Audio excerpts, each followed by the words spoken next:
We advise using translucent mode when traveling in congested areas. Written by SFTExP. Good evening, class. Before we start this introductory course to obtain your license for a neural, VR, and viral anything device, I need to show you something important. A hollow projection displayed.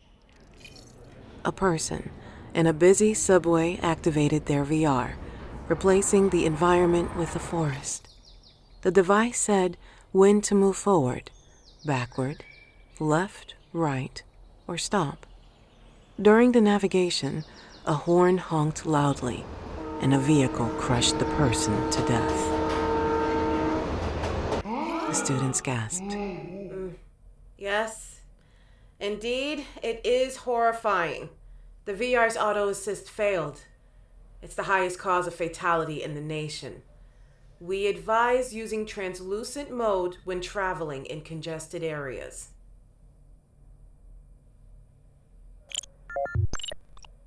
Daryl soon disappeared. Written by SFTExP. Somewhere in an undisclosed facility, Daryl worked on a top-secret project for the military. A breakthrough nanoscale exoskeleton powered by ATP that would absorb projectiles and impact, submerge entirely in water, and repel extreme heat. It would also give the wearer an extraordinary strength, speed, and agility, and most importantly, render invisibility. While eating lunch at his desk, Daryl listened to a reporter interviewing two opposing radical group leaders. They threatened civil war if their candidate didn't win in an upcoming election. Meanwhile, he stared at a framed photo of his wife and kids playing in a park. Daryl soon disappeared.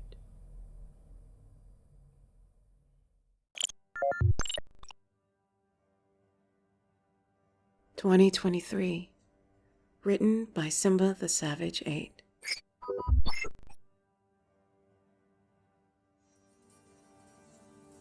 I had built a time machine. It took me months to work out the perfect formula and find the perfect materials for it. It took me an even longer time to build. I was really happy with the result. It was as silver as the moon and shone so beautifully. I tested it out, and I was delighted with it. I turned to my keyboard, wondering how far I could go, or maybe, take it easy. Just an hour or two. But my cat, who had somehow sneaked into the machine with me, made my decision for me. Her paws skittered over the keyboard, and then she jumped down on my lap and winked as the machine roared to life. The G-forces threw me backwards, and I shut my eyes as hot air blasted my face. I must have fallen asleep or something. But I woke up to my clothes soaked in sweat. My hair was plastered to my face. I hit the exit button and stepped out of the shuttle. The first thing that hit me was the heat. My skin felt like it was being set on fire, and my eyes were burning up.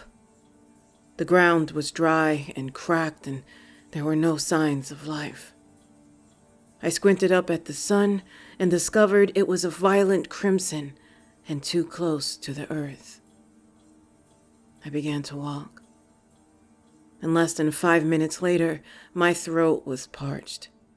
I collapsed on the ground, wiping sweat off my brow. There wasn't even a breath of wind. In the distance, I could see what used to be houses with collapsed, sun-beaten walls. Then a strangled yowl pierced the air and made my heart stop. The cat. I sprinted, crawled, actually, with the last of my strength, back to my machine. A creature was standing atop of it.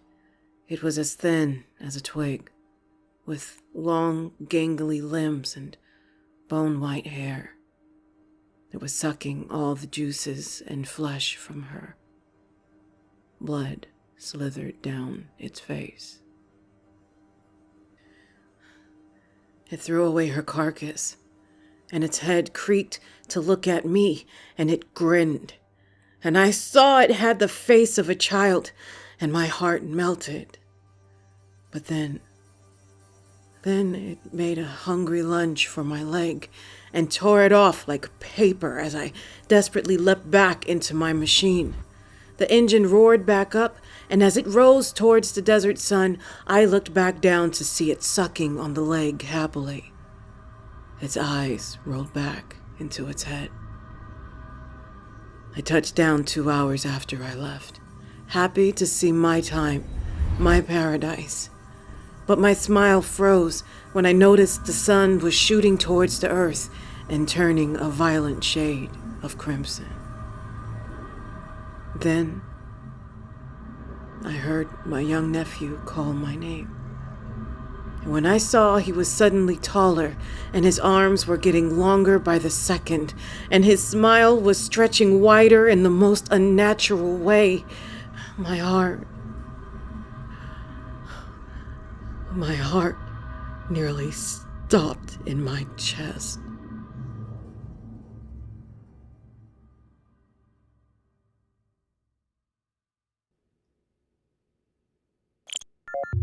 A Groundbreaking Miracle, written by SFTExP. April Jenkins wrote down plans for her upcoming retirement. She would host a big company farewell party for herself, and then take a cruise ship vacation that orbited Earth.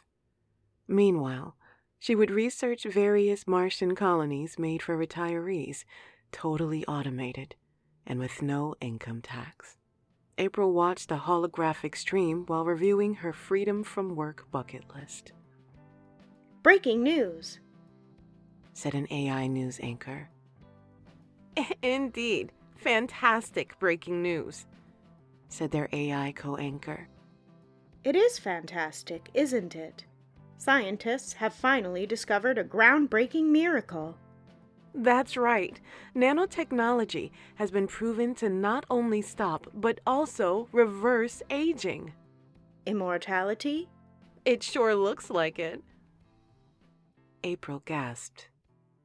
April's employer liquidated all pension and healthcare insurance benefits to its employees within a few months, while settling the retirement age limit to indefinite. Governments and companies worldwide also disbanded their retirement, healthcare coverage, life insurance, investment programs, and other savings funds. April, of course, canceled her farewell party. She would be working forever.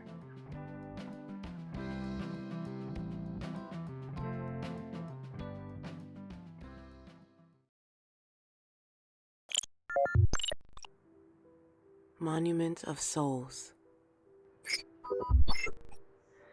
Sarah and her young daughter Julie stood at the top of a hill to show their respects at a monument of souls. One of several hundreds of thousands of monuments placed all over the planet. What's it mean on that writing? Sacrificial lambs, Mama? It means they gave their lives to save us. You mean Papa? Sarah nodded with tears welling up in her eyes.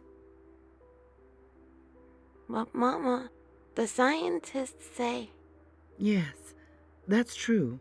They said the aliens fooled us when they blew up the moon. It was a scare tactic. So why did all the boys go, Mama? Well, honey, at the time we thought the threat was real. The aliens told us to give them all our men of fighting age for their galactic war, or they'd kill us all. They blew up the moon as a demonstration, but our scientists soon after realized we had the technological means to fight back. You mean Papa didn't have to? Yes, Jules. Your father was a scientist, too. He tried to warn everyone not to give in. Sarah placed flowers down and said a silent prayer.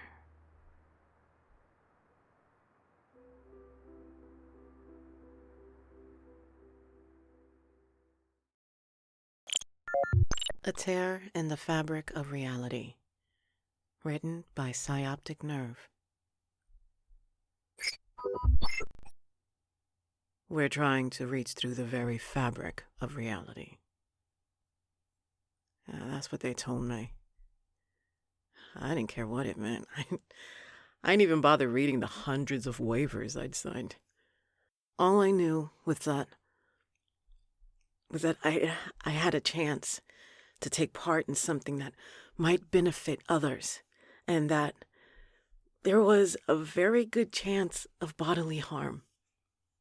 What did it matter? I'd done something I could never forgive myself for, and this seemed like the only way to atone. Good to see you again. I nod, avoiding the doctor's eyes. Yeah, you too. I mumble. We've spent the morning going over the notes from your last session. Perhaps this time will be more productive. I am led to the chamber. I am strapped down. Machines attached to computers are hooked up to my skull, and I am locked inside. Whatever gas they pump in is odorless, but I feel its effects immediately. I know that I'm asleep the next time I open my eyes. And I enter a state that I can only relate to a lucid dream. It's more than that, though. There's pain, like the laceration under my eye from the airbag, and I can feel how inebriated I am as I crawl from the twisted wreckage of my vehicle. And there they are, again.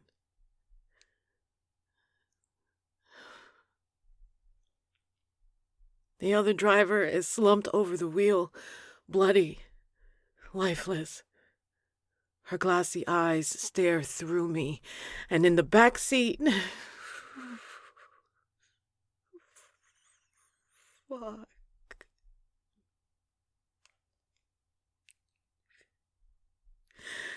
In the back seat is the little girl, tempered glass speckling her pigtails. Maybe she would have lived. Maybe. But I was a coward.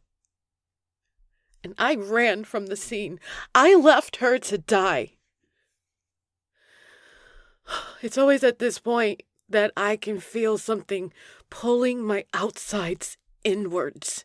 Or maybe my insides outward. I don't guilt, grief, shame.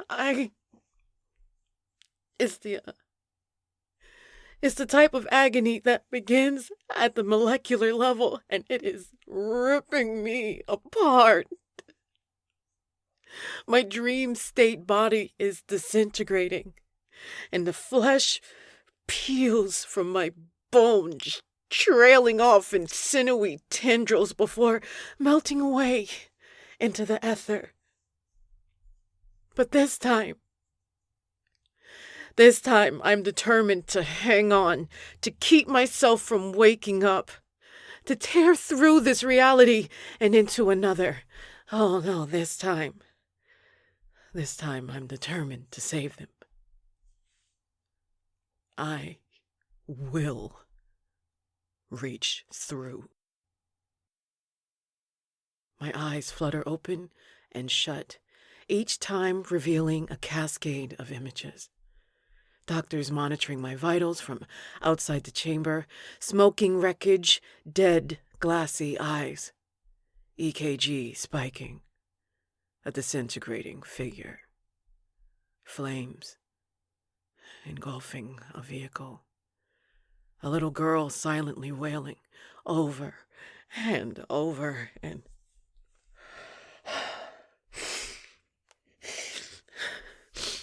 I'm losing track of myself. I'm losing myself. I am lost. And when my eyes open again, I know it has worked. My vehicle is on its side in the ditch I landed in. Above me, safe and sound on the blacktop, I see the mother shielding her child's view as flames sear my flesh. I feel it melt away, dripping off the bone as my ruptured cornea leaks vitreous fluid down my cheek.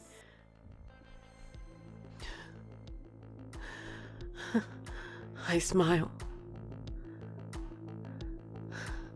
I wouldn't want it any other way.